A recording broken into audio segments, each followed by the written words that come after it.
Las Vegas Raiders, there's a new head coach in town. Take off the interim title. Antonio Pierce, now the permanent head coach for the Silver and Black. The news was reported yesterday. Pierce went 5-4 as the interim head coach, and the momentum had been going in this direction. The players, the fan base, everybody wanted AP to take over, and now he's the man for the job.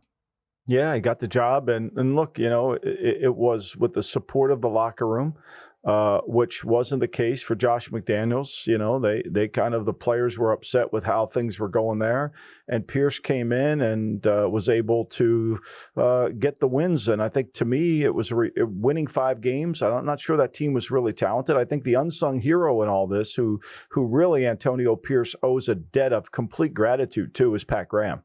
I mean, Pat Graham's defense was sensational, and people might think Antonio Pierce was involved with the defense.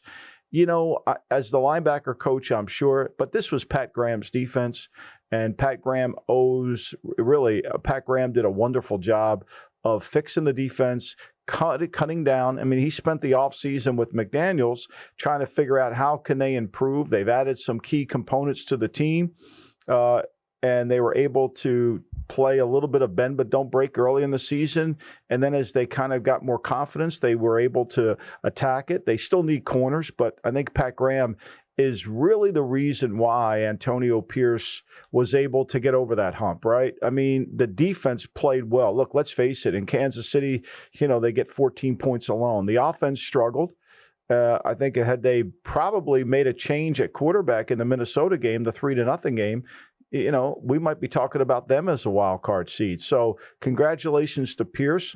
I think it's going to be interesting to see how he maneuvers the staff offensively. His offensive line coach is already now the New York Giants offensive line coach.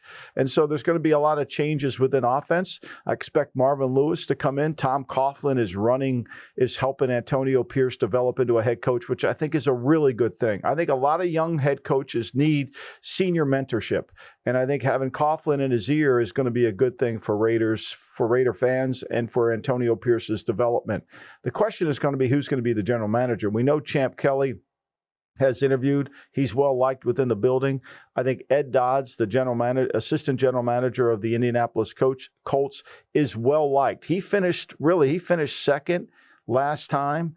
I think he finished first, but I think the partnership of Ziegler and McDaniels was more important than who was going to be the GM. I think Ed Dodds is sensational. He was a Raider at one time. He was in that building. He worked for me in that building when he came as an intern in 1999. And so he's really worked his way up, done a great job at Indianapolis. I think they're trying to figure out a way to get both guys within the building. And I expect we'll probably hear something down the road.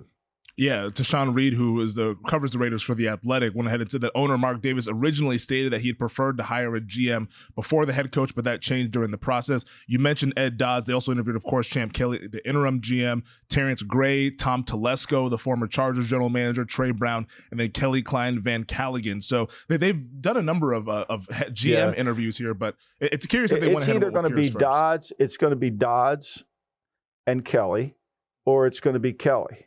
I think those are the two. Now, can they get Kelly and Dodds to work together? I think that's what they're trying to work through. I think that's what they want, both guys. And, and so it's hard to have two general managers, right? So you're going to have to figure it out. I don't believe Dodds would leave the Colts to be on the same level that he's right now as assistant GM.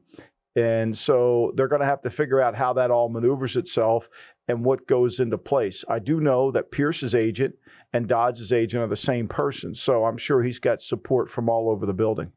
Yeah, that's interesting that they would kind of want both guys, because the line that you always say is that they never give a monument to a committee. Like wouldn't you want one person to sort of be like the general manager there? Like this co-GM thing sounds a little strange to me. Well, but I mean, think about all the wonderful things they've all said about Kelly, right? I mean, go to Twitter. I mean, Kelly, he's well liked there. I think that they're very sensitive to what they've said in the past, and so I do think they like Kelly. I do think they like Dodds too. I don't think they want to lose Kelly, but they're going to have to figure out some way to do it. I don't know if that's plausible. I really don't. And I think that's why we don't have a GM currently here. If it was Kelly, if they were 100% convinced it was Kelly, they would have named him already. Yeah. But there's obviously a doubt here. There's obviously a doubt. And so that doubt has to get worked through. Whether Dodds comes in as the GM and Kelly's the assistant GM, will he accept that role? I don't know. I think there's kind of the conversation that has to take place. But I do know that if it were Kelly, that he was the clear-cut winner in the interview search, he would have already been named. Go to VSiN.com/subscribe to become a VSiN Pro subscriber today.